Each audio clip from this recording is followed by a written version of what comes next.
केंद्र सरकार पक्षर अनेक गुड़िए योजना कार्यकारी करा जाउछि। एई योजना कार्यकारी हेबा सहित समयक्रमे सेगुड़िकर संशोधन मध्य होइथाय। तेबे गरीब श्रमिक परिवार मानक पई केंद्र सरकार एवं राज्य सरकार द्वारा परिचालित योजना गुड़िक मध्यरु ई श्रम योजना हेउछि अन्यतम। एई योजनार लक्ष्य हेउछि दैनिक मजूरी किंबा छोट काम उपरे निर्भर करुथिबा लोकंकु सहायता प्रदान करिबा। एई योजना रे आपण मानकु मिलिबो 1500 टंका। तेबे आसंतु देखिबा कोन रहिछि संपूर्ण खबर। वीडियो को लाइक करंतु। एमिति नुआ नुआ वीडियो देखिया पई चैनल को सब्सक्राइब करके रखिथांतु।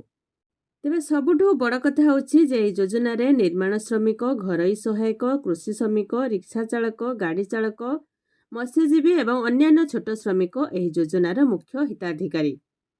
एही योजना अधीन रे प्रदान करा जायथिबा आर्थिक सहायता किछि आश्वस्त प्रदान करुछि। विशेष करी जेउमानकर जीविका संपूर्ण भावरे दैनिक रोजगार उपरे निर्भर करे। सरकार 2025 प्रारंभ रे घोषणा करथिले जे जेउ श्रमिक माने सफलतार सह ई श्रम पोर्टाल ले पंजीकरण करिसंती सेमानकु पर्यायक्रमे 1500 टंका आर्थिक सहायता मिलिबो। तो एही राशि को प्रत्यक्ष लाभ स्थानांतर डिबिट माध्यम रे सेमानक बैंक अकाउंट को स्थानांतर करा जाउछि।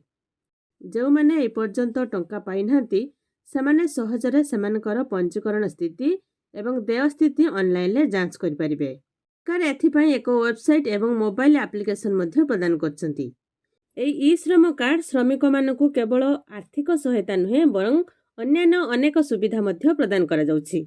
60 वर्ष बयस परे मासिक 3000 टंकार पेंशन, दुर्घटना मृत्यु क्षेत्र में 2 लाख बीमा कवरेज, आंशिक अक्षमता क्षेत्र में 1 लाख सहायता, आयुष्मान भारत योजना अधीन 1 लाख मागणा स्वास्थ्य सेवा, राशन कार्ड, उज्ज्वला योजना एवं दक्षता विकास कार्यक्रम भली अन्यान्य योजना सहित जड़ित हेबार सुविधा। एई योजनार लाभ पाइबा पई श्रमिक मानकु किछि आवश्यकता पूरण करिबाकु पड़िबो। सेमानकर बयस 16 वर्षरु 59 वर्ष मध्य हेबा आवश्यक। श्रमिक असंगठित क्षेत्र में नियुक्ति पाइथिबा आवश्यक। मासिक आय 15,000 टंकारु कम हेबा आवश्यक। आधार कार्ड एवं बैंक अकाउंट बाध्यतामूलक। मोबाइल नंबर आधार सहित लिंक हेबा आवश्यक। जदि आपण माने एई योजना रे एई पर्यंत आवेदन करिनाहांती तेबे खूब शीघ्र आपणकर निकटस्थ जनसेवा केंद्र रे जाई आवेदन करि दियंतु, जहा द्वारा आपण मानकु मासिक 1500 टंकार फायदा मिल पारिबो।